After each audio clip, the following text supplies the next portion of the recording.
Norman, what's on your mind? Hello. Yeah, I wanted to explore. Well, I thought you guys might have some like valuable commentary on. So, like, I had an early sexual experience, and I think that it pertains a lot to like shame and secrecy, like ethical issues, and how we think of children and sexuality, and like understanding and supporting youths in having a healthy life. Mm-hmm. Yeah. What kinds of questions did you have, or what kind of experience did you want to share with us? Yeah. So I guess like I basically like did soaking when I was in like third grade with another third grader. If you're familiar with like that idea. And I'm just like, I don't know, like, it's hard to like, that's like a thing that brings up like a lot of like shame, I guess, but also like, is it like, how do we think about consent between kids that young? Like, I think that both of us like agreed and everything, but you know, like it's a big topic, or just, I thought you might have some like general thoughts on how to put that into context. Yeah, well, let me ask you, at this stage of life, do you have any maybe unfinished business here? Does it feel like this is a memory that you are struggling to maybe know what to do with, or how to contextualize? Or talk to me about maybe what your distress looks like here. Is there anything uncomfortable about this story or about these ideas that are specific to you, rather than Not maybe really how me, like but our I think culture that, might frame it? yeah, I think that I'm not particularly caught up about it, but it's not really something that I ever share with anyone or like talk about, because it's just, like people will think that kids don't have any sexual curiosity, it's like, that's a big issue in our society. And I don't know. I kind of wish it hadn't happened, but Sure. it's not like an issue. I think it worked out fine, Yeah. And I hear you when you say that, maybe you wish that it hadn't happened. And I get that. We do live in a society that likes to think that children have no interest or curiosity in their bodies, or that children don't have like any form of sexuality, when that's just obviously not the case. I think in context of like tonight's conversation, it's worthwhile to have a sense of self-compassion here, to recognize that children are children, that bodies are bodies, that kids are going to be curious, that these are like healthy and natural processes. If there is something about that experience that kind of lingers with you, or brings out a sense of shame, it might be worth being curious, like, where does that shame come from, and how is it serving you? Like, what good does that feeling do in your life? Because perhaps it does have something to say. Whether or not its opinion is worth like obeying is a different question from whether or not it's worth listening to. But Callye, is there anything that you might want to add here? No, I mean, I think that's a great point. And I'm glad that there's some normalization that you have around it too. Like, kids are sexual, they explore, there's curiosity, that it's these things you happen. I'd say with the self-compassion piece, that sometimes we need to let ourselves grieve, even if we feel like we're okay with something. Sometimes we can be like, okay, I can make sense of it. All right, good, I'm fine. But just to maybe check in with yourself, or for other people to check in with issues that they're like, it's fine. I get it, but that still kind of linger, is kind of sitting with like, maybe there's some sadness there. Maybe there is pain. Maybe I make total sense of it. Maybe I'm not actively judging it. Maybe there's not that like, oh, I'm shaming myself for doing that, but maybe there's some discomfort there. And so it's worth just sitting with what it feels like, this idea of a loss of innocence, of it. Like, all these concepts that come up can feel kind of heavy. So even as adults, there's a lot of stuff that I think we understand fully, and we're like, no, I don't have, like, it's fine. I get it. But that there can still be a younger part of ourselves that is like, but I didn't get it at the time, and so it can be helpful sometimes to go and sit with that younger self with that experience of like, what does that feel like, and to have that capacity to really hold whatever comes up so that it gets to really feel seen and heard and like fully processed in that way. And not saying that it's not processed with you, but I think a lot of us can do that in our lives with a bunch of stuff where we're like, well, I get it. It was fine. It happened, da, da, da, and I'm good. And it's I like, shouldn't be stressed out by this, therefore I'm yeah, not stressed out by yeah, this. exactly. Like we get it, Right. therefore there's no complicated feelings. And it's like, oh, but we can get stuff, but maybe we never gave ourselves permission to feel all the complexity of feelings that did happen there.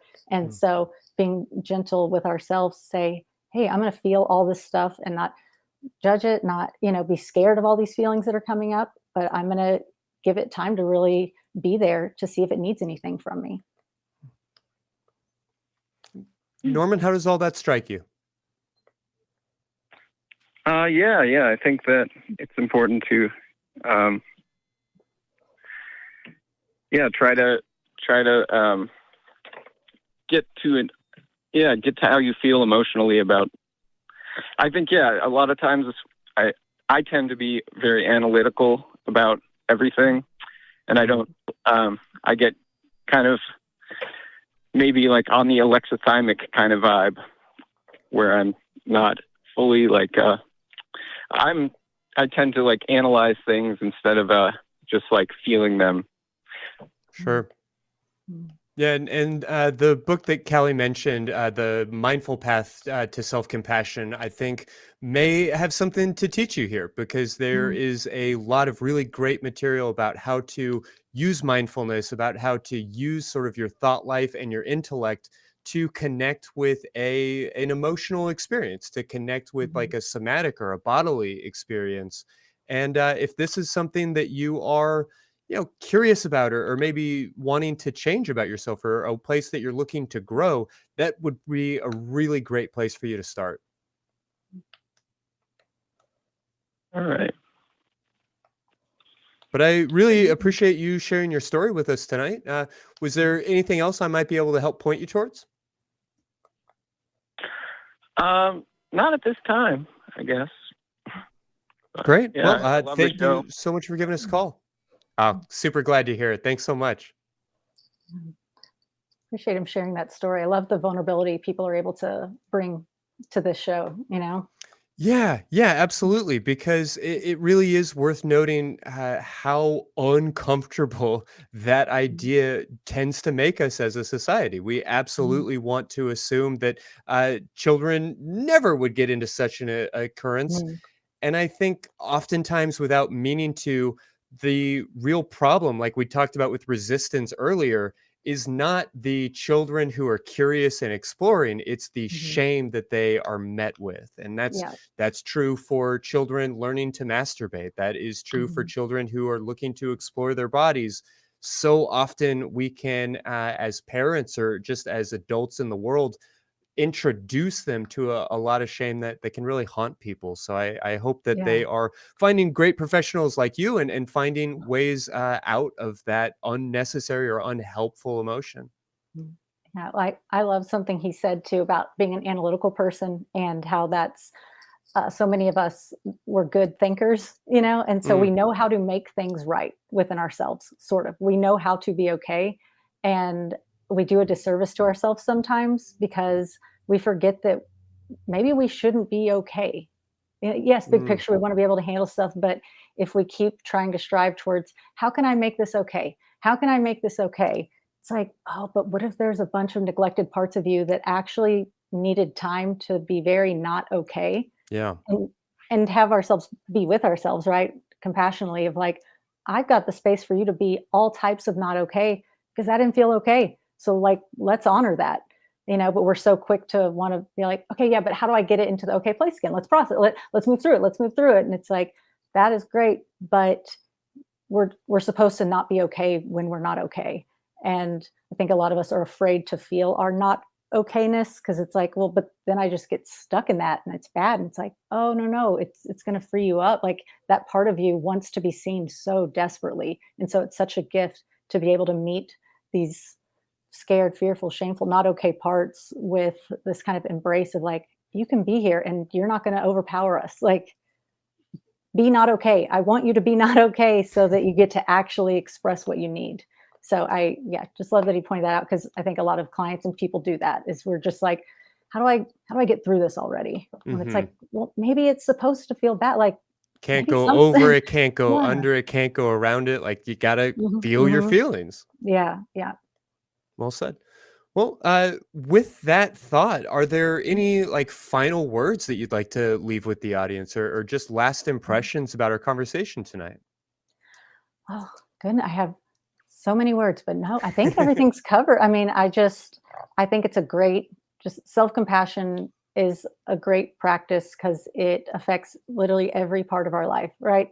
The relationship with ourself is the one that we're always going to have for our whole life, right? So we want it to be a helpful one as much as possible. So I love that this is a thing people are getting more into, and just want to like keep encouraging people that this is a new way of relating to yourself, not just all right, I'm going to do some self-compassion at myself. It's like, Yeah, no, it's no, not like this a single exercise or like just a Mhm, skill. I mean, yes, mhm, those things help us get there, but we're exactly. really looking to change the way that we think about ourselves. Yeah, it is about relationships with self, others, all of that. So seeing it as this new practice to engage in, and to really be patient with yourself and know that you do deserve care, even if parts of you are like, "Ugh, I don't." It's like you do. Like just keep going off of that and keep experimenting with this idea of like, okay, what would it be like if I did deserve care?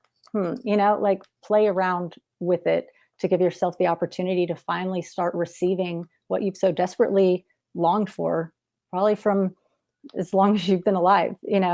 So I just really hope people see the merits of it and really want to take it on as this practice, and that they don't give up too soon because they're like, well, it was hard, or I I didn't believe it when I told myself, that I love myself. It's like, it's okay. It takes time to build that new internal relationship. Mm, beautiful. Well, thank you so much for being here tonight and for walking Yeah. us through all of this. I want to make sure to let people know where they can find you. Where are you out on the web? Yeah, well, my website is mindfulaustintherapy.com. I don't have any other things, or like, I mean, I have personal social media stuff, but that's the main thing for my practice. So yeah, I love all things mindfulness and self-compassion, and this was so fun, and I'm excited that I got to be a guest and got to connect with everyone about this. Yeah, absolutely.